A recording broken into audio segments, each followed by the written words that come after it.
Shalom. Welcome to Understanding the World with Rabbi David Kaufman. I'm joined in the studio by Mark Finkelstein, and we're joined via Skype by Haviv Rettig, political correspondent of the Times of Israel. And I'd like to thank our sponsor of this show, Dr. Ronald Bergman and Bergman Folkers Cosmetic Surgery and Spa, before we get to start here. Haviv, we're excited to have you on the show to talk about all kinds of different stuff. Thank you so much for having me. So any number of things, places for us to start. I don't know, what are you working on right now? What's kind of the hot topic for you right now? It might be a little bit inside baseball, but right now I'm trying to figure out who's the next leader of the Likud, who wants to replace Prime Minister Benjamin Netanyahu. A little bit, it's not tomorrow's news. Often we deal with tomorrow's news, but I enjoy taking a day sometimes and trying to think about where Israel's going politically and who the potential future leaders are. It makes an interesting thought exercise. Haviv, this is Mark. Hello. Do you hang out a lot at the Knesset? Yes. I have that privilege. I know in great detail the menu at the Knesset cafeteria. So we're looking at it from the United States perspective. A lot of the news has to do with Secretary Kerry's involvement in the peace process and what that could mean going forward.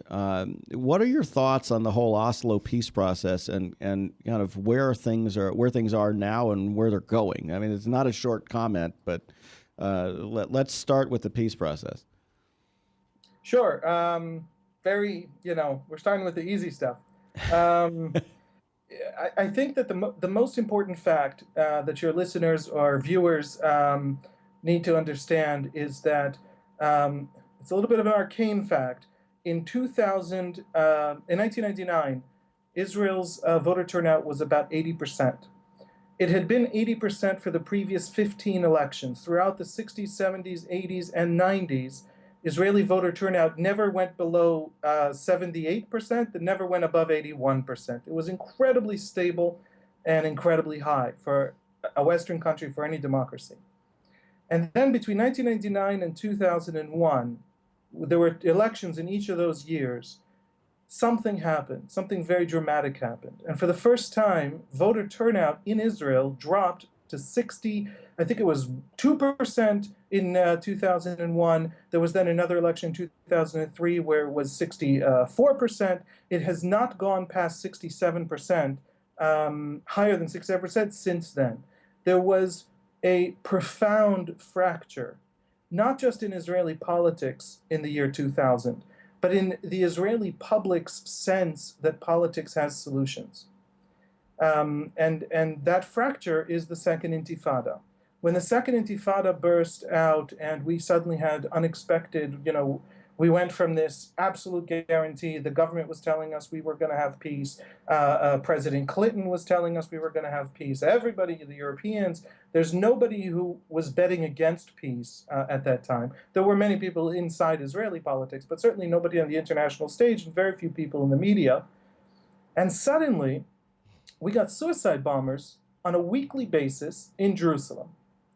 And, shooting attacks throughout Israel, and just a tremendous wave of violence that every single Israeli felt. Every single Israeli knows somebody who was profoundly affected by that wave of violence.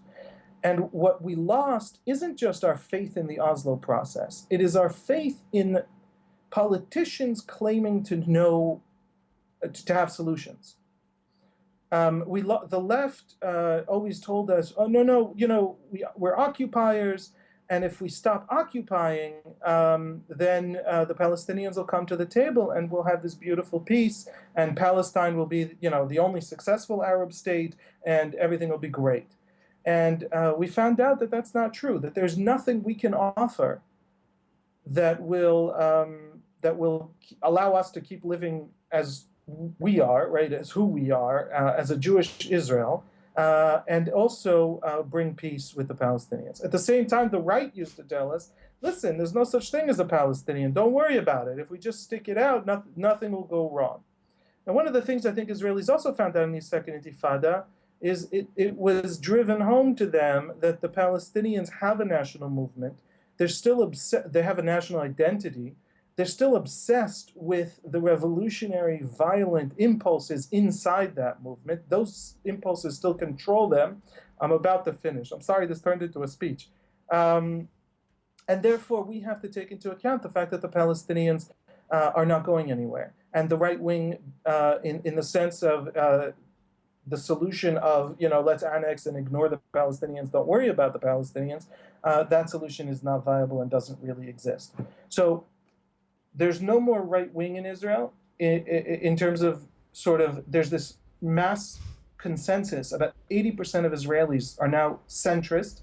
They think there needs to be a Palestinian state, if only so that the Palestinians are not part of Israel. And they think there needs to be, at the same time, that we can't trust the Palestinians. That, we have to maintain our iron wall, we have to separate, and we want to be done with it. We want to be an island in the Mediterranean. We want to be part of Europe. We don't belong in the Middle East. In the sense of the deep political dysfunction. And, Israelis want to dig a moat between themselves and the entire Arab world, and they see the Palestinians as part of the general dysfunctions of the Arab world. On one foot, that's Kerry's credibility gap among Israelis. They don't take seriously their own prime ministers if their prime ministers start telling them about peace, and they don't take seriously certainly somebody else's diplomats. Haviv, what importance to Israeli politics is the Geneva Initiative and people like Daniel Levy? In my estimation, no offense, absolutely irrelevant. As anyone who tries to sell Israelis now on guaranteed turnouts, on a guaranteed result to any Israeli action, is going to be written off by the vast majority of Israelis. It's not serious to say that if we give up a certain amount of things, the Palestinians will be on our side. The most moderate, serious faction, in the sense of it controls enough of Palestine to even have a discussion with us, is Fatah. Among the most moderate people in Fatah are the senior leadership, because they have to interact on the world stage and deal with American presidents, etc. And they are not able to give up refugee return to Tel Aviv in the millions. They are not able to give up, basic things. Before we talk about borders, before we even talk about Jerusalem, they can't give up the most basic existential issues for Israel. So does not Kerry understand any of this? I hesitate to guess as to what John Kerry understands. I think that certainly there are people around John Kerry, very smart advisors, who do understand. They understand that even as the vast majority of Israelis support establishing a Palestinian state, by the way, the vast majority of voters for the far-right Jewish Home Party, an Orthodox nationalist party that openly wants to annex the West Bank, half of their voters in the last election a year ago, in January 2013, themselves support a Palestinian state in the West Bank. They just don't trust anyone to the left of Jewish Home to deliver that state. So even as Israelis are becoming more supportive of what John Kerry would see as a good peace turnout, result, they are less and less convinced that the Palestinians have any capacity to deliver, and that a political process has any capacity to deliver. This is the reason that Ariel Sharon became the most popular prime minister in decades after he pulled out of Gaza. With all the pain and trauma, etc., Israelis love the fact that they're not in Gaza, that they don't have to deal with Gaza, they don't have to look at Gaza. Even with the rockets coming from Gaza, that's less than having to actually interact with the Gaza Strip.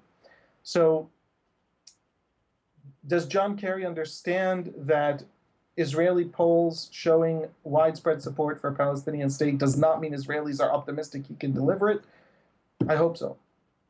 Yeah, the other question, I guess, is are we looking at the possibility of moving toward a unilateral Israeli decision on the West Bank, which I think the United States certainly would not want, the Palestinians certainly would not want, but that does solve a number of the problems that are of concern to Israelis. If you could, simply have Israel demarcate the borders that it wants to demarcate, then the problem becomes Jordan's problem, doesn't it? First of all, the Jordan problem is a huge question, especially if you're trying to think about what the sort of final status looks like, what the actual final status looks like, not what final status talks or final status diplomatic speak is all about. I would say that first of all, unilateral Israeli pullout, not only in 2005, not only did Ariel Sharon pull it off and become more popular for it, but Ehud Olmert, 2 weeks before the 2006 election, I think it was March 2006, declared in a speech, he was the serving prime minister, he had replaced Ariel Sharon after his stroke, and he was about to be re-elected prime minister, and he declared in a speech on national television, I am going to pull out of the West Bank. I don't want you to tell me after the election you didn't know. And he won the election. And 2 months after he won the election, the Second Lebanon War happened, Gilad Shalit happened, an invasion of Gaza happened. The whole situation got very combustible. And with the essentially fall of Gaza to just the most, to Hamas, with everything that means, that West Bank pullout got put on hold. But a prime minister has already won an election in Israel arguing for the West Bank pullout. The West Bank unilateral pullout also has another advantage for Israel.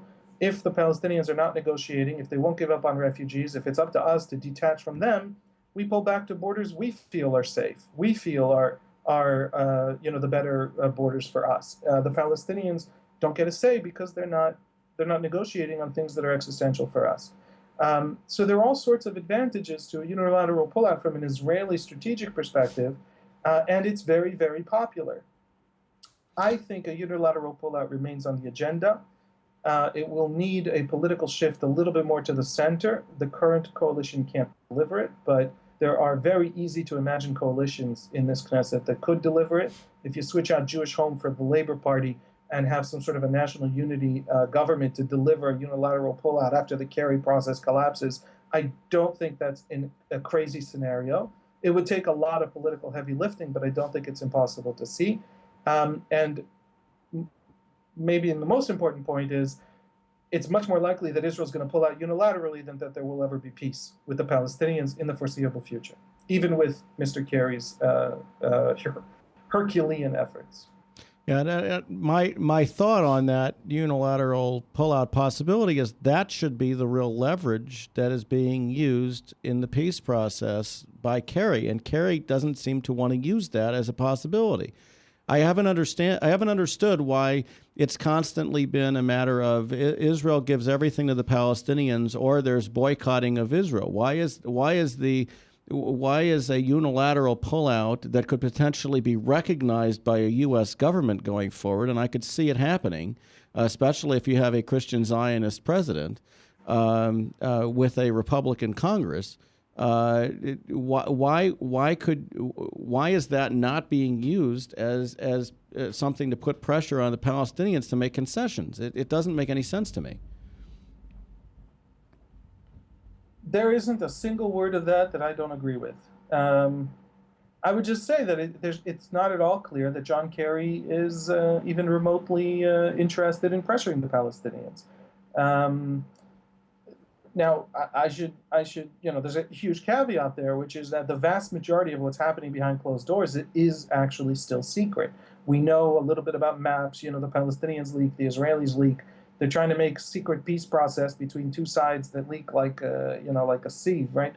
But there are a lot of things we don't know about that process, and Kerry might be pressuring the Palestinians ferociously, for all we know.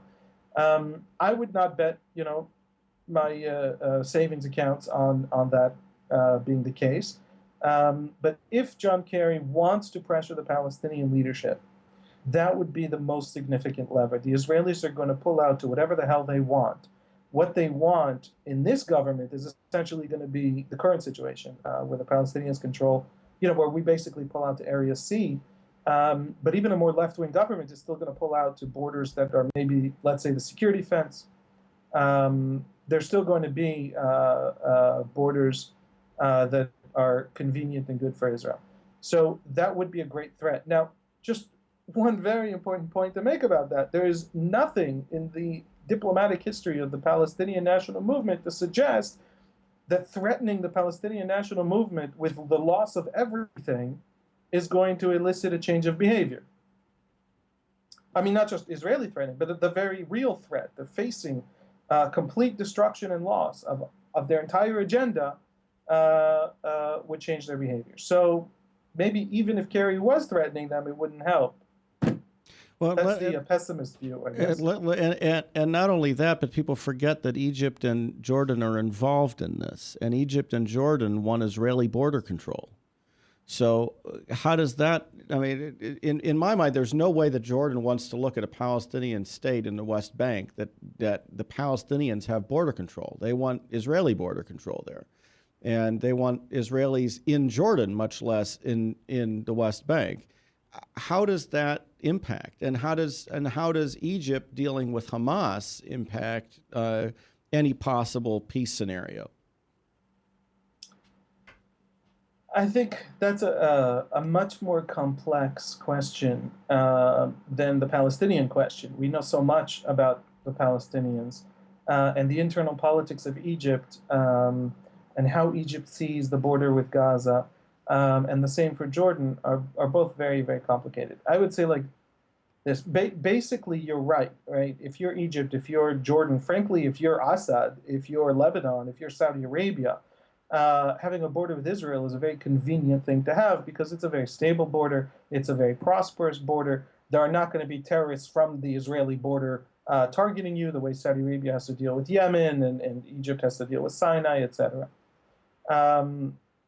But the relationship is complicated. Jordan is a majority Palestinian state, right? The majority of the population in Jordan are Palestinians, identify as Palestinians, and Jordan is ruled by a essentially dictator, a monarch, who is not Palestinian, who is a Bedouin Hashemite king, descendant of the Prophet Muhammad, etc. So for the Jordanians, it's almost as though what they really want is to not have too many Palestinians become part of Jordan. Right, so they don't want an Israeli pull out of the West Bank and the West Bank to become more and more politically merged or economically merged with Jordan and more Palestinians flowing into Jordan from a West Bank that presumably will be run by the Fatah or Hamas, who are essentially, in terms of good governance, they're essentially gangsters. So Jordan, I'm going to say this irresponsibly, I'm going to caricature, but Jordan would almost prefer the Palestinians to become Israeli citizens than they would become free citizens of a free Palestine, or because that has a higher chance of leading them to become Jordanian. I don't think there's an almost there, Haviv. I mean, my belief is this, that the Jordanians look at a Palestinian state that controls its own borders as a threat to turn Jordan into a larger Palestinian state. That they would see if the Palestinians in Jordan, the 70% of the population, look at their brethren just across the border and say, if they can live freely in a Palestinian state, why can't we? And then all of a sudden you've got the overthrow of the monarchy in Jordan. Now, Jordan's one of their major issues is hoping for the right of return for the Palestinians in Jordan because they don't want them in Jordan. I would say two things. First of all, Jordan, the Jordanians understand the Israelis better than maybe any other Arab government. The Jordanians deal with the Israelis much more. They've dealt with the Israelis for decades, long before there was a peace treaty, and at the highest levels, and with great respect. Jordan needs Israel, has always needed Israel. Militarily speaking, Jordan is essentially a protectorate of Israel. In the 70s, when Arafat was staging essentially a coup of the sort you describe in Jordan, and the Jordanian king responded in Black September and killed, many, many Palestinian fighters and also not fighters, Syria used the opportunity to launch essentially an invasion of Jordan, and that invasion was stopped by Israeli air power. So Israel protects Jordan, has always protected Jordan. And the Jordanians have this relationship with Israel that's much, much closer than any other Arab regime. And I think they understand Israel much better than any Palestinian understands Israel, which might be ironic. If you take that into account, the very close relationship between Israel and Jordan, I would say that it's not that Jordan thinks that wants a right of return, because they know there won't be a right of return, because they understand Israel. But what they don't want is to have the West Bank problem, so to speak, be foisted from Israel onto them, right? So, by the way, Jordan is the only country that gave citizenship to its Palestinian refugees. In other words, the Palestinians living in Jordan have Jordanian citizenship, which is not true of Lebanon or Syria or any other Arab country where there are Palestinian refugees. But they do have citizenship in Jordan. So that question has been sealed off for Jordan. I think the Israelis would love for Jordan to, for the terrible situation you described, right, for the Jordanians, which is Jordan becomes a Palestinian state, even if it controls large parts of the West Bank. That would be an ideal situation for Israel, because it would solve the Palestinian demand without creating the kind of vacuum we see in Gaza that's being filled essentially by Iran and Muslim Brotherhood and all of these really evil forces. And you could potentially see a unilateral Israeli pullback actually de facto doing that, because, my thought on it is that the Palestinians would have to get their act together significantly more than it currently is in order to even have a functional state. So that if Israel pulled out, you'd have the West Bank operating separately from Gaza, more than likely. You'd have a situation in which Jordan would have to enforce border control and possibly even cross-border control, because to prevent things from happening in its own country. And then you could end up with a situation in which Jordan takes authority over things. That would solve the problem. Sure, and it's also important to remember the Jordanian king really is a descendant of the Prophet Muhammad, and he carries a gravitas in the Muslim world and in the Palestinian arena that, let's say, his political skills would not have granted him were he not had he not possessed that yichus. But Jordan today also has some authority in Jerusalem. It has some authority over the Waqf, which is the Muslim trust that runs the Muslim religious sites in Jerusalem, including the mosque and the Dome of the Rock on the Temple Mount. So Jordan has to, of course, when Israel conquered the West Bank in 1967, it did not conquer it from Palestine; it conquered it from Jordan. So Jordan has ties to this area, and I think you're right to be thinking of Jordan just because there are no other avenues that anyone can imagine for this scenario playing out that are more likely or that seem more reasonable than the Jordanian option. And I don't say that necessarily as a support of the Jordanian option. I just really have not heard a good case why there's going to be some sort of American brokered peace treaty, or how Palestine can survive on its own. Or there aren't good cases for these end results, and Jordan makes a compelling possibility. Haviv, given there are legitimacy issues with Abbas, the fact that he's overextended his elective office by many years, and that the Hamas doesn't recognize his authority at all, would it have been unreasonable for the United States and Israel to ask the Palestinians to hold an election before engaging into negotiations? Yeah, I mean, be careful what you wish for. If you run an election, you'd have a hard time keeping out the wrong elements, and by wrong elements, I mean people who don't believe in elections. But want to get elected once and not have to run again. You'd have a hard time distinguishing between the crazies of Fatah, who want war and genocide, and the crazies of Hamas. Certainly, you can't do it by judging by any differences in rhetoric, and you would not be able to control the results, and the results might be very much against what you would want the turnout to be. I'll say this: there are no liberal democratic options. There are liberal Democrats in the West Bank. The Dajanis, a family from East Jerusalem. That really, these people are they're some of their leaders. It's not a family, right? It's a family of 5,000 people. But some of their leaders are liberals with PhDs who study the United States, not just PhDs from the United States. A lot of terrorists have PhDs that they got in the United States, but actual scholars who study the United States and understand the West and want a liberal Palestine, and Israel could make peace with them. The problem is they don't run the place, and they haven't built the infrastructure to run the place. So right now, if you go to elections, you're going to be choosing between Fatah and Hamas. There's no real other election. If you want to have a serious election where the Palestinian people, as a free people, knowing they have individual right to choose their future, you need a few good years of civil society and education and investment and infrastructure, and to really build from the bottom up a Palestinian civil society, which doesn't exist. So we want to bring elections, and we think that that brings democracy. But we don't have a free public square. We don't have free speech. We don't have basic rights of property, protections of property, etc. It's much more difficult than just saying let's get an election and then whoever's elected will be legitimate.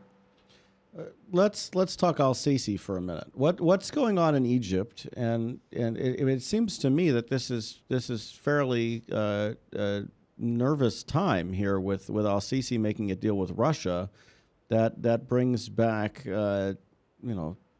previous days of Egypt not being connected to the United States, not having to worry about the United States, and that's not a good scenario. Yeah, not a good scenario. I mean, no, I mean, I think that's a very, very important and profound statement about where the region is going. That is a terrible scenario. It looks like that's what's happening. I don't know that it's about the Cold War in the sense that Russia doesn't offer a real threat to the United States. So it's not that there are two competing sides and each one is trying to get Egypt on their side. It's more that the United States, which is the only real power, is pulling out for reasons that have to do with Obama administration policy, but also, I think, for reasons that have to do with sort of deep malaise in the American people. I don't know if Obama is replaced by a Republican, that the American people will suddenly find new energy and vigor to engage in a powerful way in the Middle East. But America is certainly walking out, withdrawing, as America does every couple of decades, from the world. And Vladimir Putin figures, why the hell not? Let's step in. Putin supports anyone. Putin also has a very profound sense of the dangers of terrorism in the modern age. Russia has been hard hit by Islamist terror from Chechnya and elsewhere. And Putin, certainly now in the Sochi Games, we see it very viscerally. Putin really believes that a big part of his legacy is the security of Russia rather than, I don't know what, freedoms of the press, etc., or the economic health of Russia. But he really sees security as a big thing. So Putin will support anywhere on this earth anyone who he deems to be fighting against Islamists, against this kind of radical Islam that supports terrorism. That is essentially the reason he supports Assad, because which is an unconscionable thing to do, except that he believes the other side is essentially Al-Qaeda. And there's some evidence that large parts of the other side obviously are Al-Qaeda. El-Sisi, he thinks, has just outmaneuvered brilliantly the great Muslim Brotherhood, the founding original Muslim Brotherhood. The Hamas among the Palestinians and the Muslim Brotherhood in Jordan and a lot of the Islamist Sunni forces throughout the Arab world were founded or inspired by the Egyptian Muslim Brotherhood. They're the great, radical Islamic organization in the Sunni Muslim world. And El-Sisi just clobbered them after they'd already won the presidency in an election, the presidency of the most populous Arab state. So for Putin, for his most fundamental agenda, El-Sisi is a hero. And I think he really feels genuine affection for the man, for what he's achieved in kicking out the Muslim Brotherhood. And that's a very natural alliance. El-Sisi went to Russia and heard, I wasn't present in the conversation, obviously, but I'm absolutely certain that anything El-Sisi asked for, Putin agreed to. And why not, from their perspective? And certainly, if you can't rely on the United States can't decide while Mubarak is falling if he's a dictator or not. The United States forgets to support all of the liberals in Egypt for decades, and the failure to support all these liberal civil society organizations for decades means that when Mubarak falls, the only viable organized option that can mobilize in time is the Muslim Brotherhood. And then the United States can't decide on Syria if it's going to bomb or not bomb. There's no Arab state today that believes the United States is actually going to stop Iran. So from El-Sisi's perspective, why not get more allies, other allies? And from Putin's perspective, the alliance is natural even without the United States. It's fun that he's also kicking it to the United States, right? But he believes in that alliance regardless. Well, it sounds like the Israeli-Russian relationship is on pretty good stage too, because the Israelis seem to be on the same side as the Russians on a lot of these issues. They are. It's also, this is not a compliment to Russia, but what I'm about to say, but it's very easy to do business with Russia because the decisions are made in a very narrow circle. Putin's going to be there no matter when the election is, and basically he opposes the forces that are one of the great strategic threats to Israel. Now, he's also out to make money, and he's also out to maintain his own alliances. And on the Iran issue, he doesn't always play ball, but he plays ball remarkably, much more than you would think. So the Israel-Russia relationship is strong. The prime minister, when he asks to speak to Putin, to go to Moscow to talk to Putin about an urgent arms deal or to prevent, even if it costs Russia hard currency sometimes, there have been very successful diplomatic achievements between Israel and Russia in the last few years around the issues that Israel cares about most, such as Iran. Yeah, talking about Iran, I take it then you believe that Iran is playing the United States.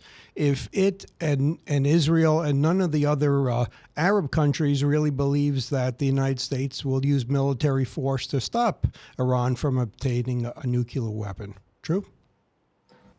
Just because nobody in the region believes America will, in the end, and the final analysis, do what it takes to prevent an Iranian nuclear weapon, doesn't mean America won't. It just means nobody in the region believes they will, which itself is a strategic liability for the United States. But look, the Obama administration always says it's complicated, and you have to understand how complicated this whole issue is. And they're right, it's complicated. And there are all sorts of ways to prevent an Iranian, advance to nuclear weapon capabilities and nuclear threshold. There are all sorts of ways to slow it down. Israel famously, allegedly Israel, I don't know from inside, has sold Iran on the black market through covert operations, all sorts of faulty equipment that keeps setting Iran back, Stuxnet, cyber warfare, all kinds of things have been done over many years, assassinations of Iranian nuclear scientists that have taken a program that should have taken, 2, 3, 5 years, and dragged it out over 15. And yeah, it's complicated, and maybe there's a lot more dragging out left to be done. But at the end of the day, the question isn't is America's tactics, over the next 6 months, are those tactics serious? The question is does America see the danger of a nuclear-armed Iran, or an Iran, that maintains a 4-week sprint from nuclear weapon? In other words, a threshold state. Iran that sets up, the device, the rocket, and the lab with the enriched plutonium, and would just need 3 weeks to put them all together, right? Which is the Israeli fear, and many in Israel believe that Iran has already reached that point, or is close to reaching that point. And that point, Obama has said, would not trigger an American response, American military response. Right? Israel keeps talking about preventing an Iranian nuclear capability, and Obama keeps talking about preventing an Iranian nuclear weapon. Well, Iran can halt, 10 minutes before closing the weapon and just sit there for as long as it wants. And for all intents and purposes, other than a surprise attack, nuclear attack, it can sit, 4 weeks, 3 weeks away from having a nuclear weapon. So that's the long way of saying that the United States has done a lot of things on Iran. It has hurt Iran. It has exacted profoundly painful sanctions and pursued those sanctions with vigor. But will it do what it... Let me put it this way. America has done a lot of work trying to get out of the Middle East, to disentangle from the Middle East, from Afghanistan, from Iraq, from Egypt, from Syria, to disentangle. Will it suffer re-entanglement in the Middle East? Not necessarily ground forces and an occupation of Iran. Nobody in their wildest dreams would ever talk about that. But a further entanglement in the sense that it would have to deploy to the Straits of Hormuz and the Persian Gulf. It would have a military campaign against the 50 or so sites of the Iranian nuclear program would take weeks and not 3 hours. Does America have the political capacity, the psychological capacity to re-engage in the Middle East as much as it would take to actually prevent, stop, destroy, set back a decade the Iranian nuclear program? And the answer to that is, in the minds of everybody, including myself, but I'm no expert, but in the minds of all the region's experts, the answer is absolutely not. America, for all intents and purposes, is pulling back, dialing back, and unwilling under the Obama administration. And there's a lot of skepticism about whether a McCain administration or a Romney administration would have been different on this point. America's pulling back, and the region thinks it's going it alone on Iran. So expect to see a Jordanian nuclear reactor, a Saudi nuclear reactor, peaceful nuclear reactors, right? Everybody's now going to start building nuclear power so that they have the basic technology to be able to also get to threshold status over the next decade. It's going to be a fun time in the Middle East. Tell us a little bit about what the political situation is. I mean, obviously, you're the political correspondent for Times of Israel. What is the political situation in Israel? I just saw a poll that basically shows that the right wing, particularly Likud and Israel Beitenu, are growing in strength. The secular centrist groups are losing strength. What's going on? No, everything's great. Thanks for asking. I think that what's remarkable about the current Israeli political situation and everything we can tell about the future Israeli political situation is how stable it is. Likud, or an offshoot of Likud, Kadima, was founded by a Likud prime minister. Most of its members are Likud. So between Likud and Kadima, the right wing, the center right, has ruled Israel for, I think, 15 of the last 17 years or 16 of the last 18 years. And there's no poll, no signs that that's about to end. The centrist secularists are always founding new parties and always abandoning them. That was true of Kadima, that was true of Shinui, that was true of a whole series. There used to be a party called the Center Party. And so there's always, in every generation, there's a center party. And it takes between 5 seats and 30 seats. Sometimes Lapid is doing very well, he's 19 seats. But then they always collapse within a Knesset or two, within an election or two. So even the fact that maybe Lapid's party is going to lose 10 seats, even that fact is not a sign that we are anything but stable. The right wing is running the country, even as in 1980s terms, the left wing has won the debate. Right? The vast majority of Israelis think there's such a thing as a Palestinian people and that they deserve a state and that we don't want to control them. That used to be the left-wing position. That is today the position of the majority of voters of the Likud and even of half the voters of the Jewish Home. So that is now the vast consensus among Israeli voters. So Israelis are more left-wing and will only elect right-wingers. That's Israeli politics in a nutshell. If you know that, everything else makes sense. What do you see in the secular versus religious divide right now? I mean, that was my concern when I saw that poll. It wasn't that I saw instability. I saw that this what had come up in this election, which was a move to the secular side of things. There's now a reaction moving away from the secular side of things. Do you see that, or you see the secular side maintaining strength? I see the secular agenda holding steady. Whether it translates itself electorally into the right constellation of parties to be able to pull that agenda off in terms of legislation, in terms of getting Haredim to work, getting Haredim to serve in the military, is always a guess. But the majority of Israelis support the secular agenda in the sense of they support more liberalization in the Israeli state religious hierarchy, both in the rabbinate and in the rabbinic courts. A majority of Israelis support, universal service. Even if half of Israelis don't serve, it should be half of all Israelis, not just half of certain Israelis. They support the general. That agenda will, I think, remain. Those voters might leave Yesh Atid, which is a party that defines itself that way, and move back into, most of Yesh Atid's voters, I think, are Likud voters, move back into the Likud.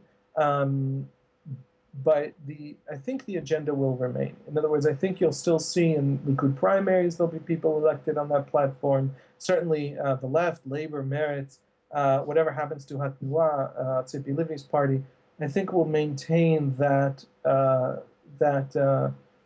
sense that the secular agenda is very, very important. That sense that the Haredim have become too numerous for the men to have its 70% unemployment rate. Or not, it's not unemployment because they're not looking for work, so it's a non-work rate. So I would say stability. I can't promise you. Look, right now Yair Lapid is polling at 7 seats at the lowest and 12 seats at the highest. He has 19 seats, so it's not comfortable. On the other hand, that gives Yair Lapid a very powerful incentive not to go to elections. Jewish Home is also polling at less than the 12 it currently has, so they don't want to go to elections. Hatnuah is polling also a couple seats less. They have 6. They're polling at 4, or in a couple polls they're polling even lower. So they don't want to go to elections. The only party that might have any reason to go to elections is Likud, which shares a list with Israel Beitenu. They are going to gain 15 seats if the election happens today, but they already run the country. So why would they go to elections? So you have a very, very stable government where anyone who isn't actively running the country, isn't the ruling party, doesn't want an election. So the current secular constellation, I think, will remain in place for 3 more years. I am very optimistic about the future of this government.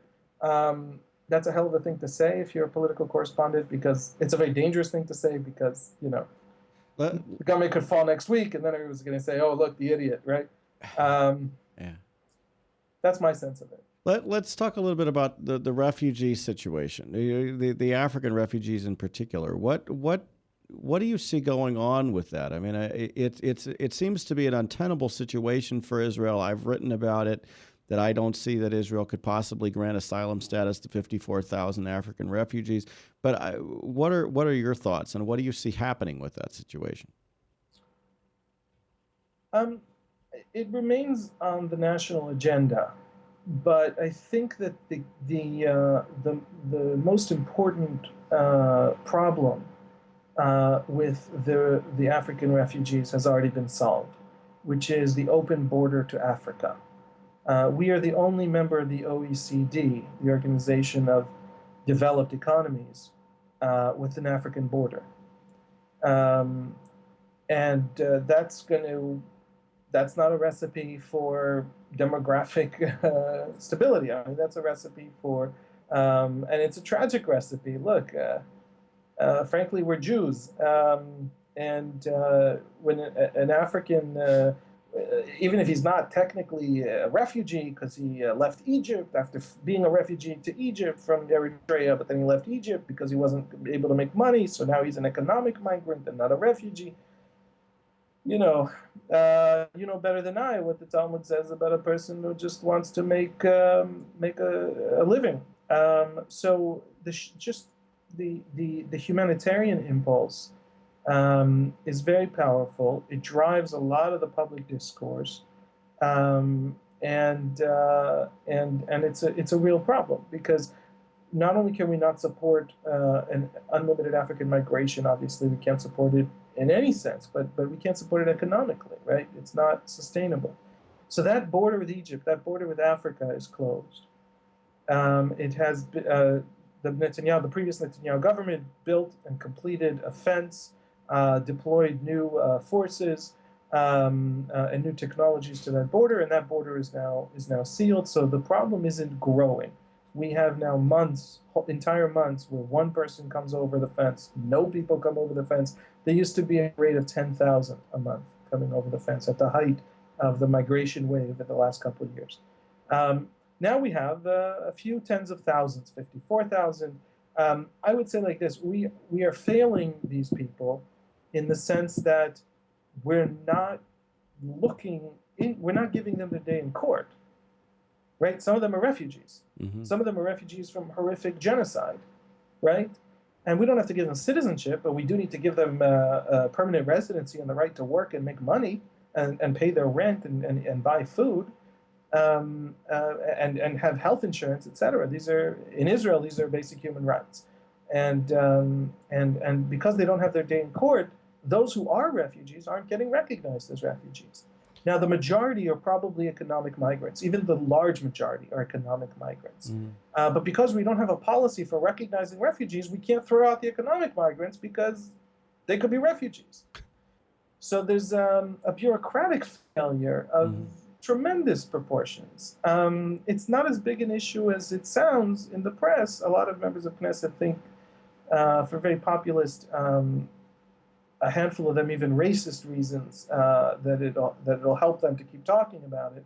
But we've stemmed the flow, and now the question is what you do with these people, and that is a bureaucratic question, and we are failing. We are failing to. Everybody talks about how they were being imprisoned in a prison for 3 years without trial, right? Without committing a crime, without even us knowing if they've committed a crime. We haven't even checked if they're refugees, in which case coming to our border is not committing a crime. And the Supreme Court, of course, ruled that they can't do that. And now the government is trying to plan where they'll imprison them for 1 year, but in an open prison where they can walk out anytime they want. Except they have to check in 3 times a day. Yeah, but these are great, right? But it's in the middle of a desert, right? So yes. Where they're going to go if they have to come back for lunch? But these are crazy sidelines to the issue. The issue is, are they refugees or not? Can we kick them out morally, never mind legally, morally, or not? And I want to know, as an Israeli. I don't want massive waves from the third world of immigrants. We're a country of 8 million people. America can sustain such things over the long term. Israel can't. But I certainly don't want to be kicking out a refugee. So that's where I think it stands. I think it's basically solved. The most important part is solved, and now we're failing in the most banal, classical Israeli failure, which is we have bureaucrats who refuse to make decisions, and a parliament that refuses to make decisions. When the bureaucrats fail. This is the case in church and state in Israel. This is the case in a lot of issues in Israel. It's why we don't have a constitution, but we have a few constitutional basic laws, but nobody will ever put them together into one document. Politically, we're a very indecisive bunch. We prefer arguing to deciding. I have a story about contacting the fire department in Israel that I'll have to tell you at some point in time that involves the fire department saying basically, is it on fire? No, it's smoking. Call an electrician. Yes. Yeah. Talk about not making decisions, not committing to anything. This is the problem. When it's bad enough when you're dealing with a fire and electric situation, but when you're dealing with thousands of people who are suffering, it's a very big issue. Right. Mark and I both work a lot with the Sudanese community, so it's particularly of concern to us because we work with people here who have family members in Israel. Who are among those people who are being denied status, and it's an issue. It's an issue, and it's a criminal negligence. The word criminal is thrown around a lot against Israel. I throw it out as a patriotic Israeli. It's criminal negligence. You have people who've been in Israel 3-4 years. You refuse to bring them in front of a judge. We have no lack of judges. We have the highest lawyer per capita rate in the world. And they might have just come out of the most fantastic hell you can imagine. If there are, some of these people I've met, I mean, a 12-year-old from Eritrea who swam across the Red Sea because he heard that in Israel they don't rape and kill you, is probably a refugee. And we should talk about that. We should think about it. And we refuse to, as the state bureaucracy refuses to. I think this is something where we could do better. Before we part company, I'd like to commend you for 2 wonderful articles, easily to come across under your authorship. One about Auschwitz and the essence of its meaning to Israel, and the other in the drive to renew Hatikva, to serve all sources. So those are 2 wonderful articles that people can read and would enjoy and be informed by. Thank you very much. Sure. So Haviv Rettig, thank you for joining us today on Understanding the World. You can find Haviv at Haviv Rettig on Twitter, and if you look up Haviv Rettig at Times of Israel, you'll find all his articles. Thank you for staying up late to join us in Israel, and we hope you have a wonderful weekend. Thank you. It's a pleasure. Shabbat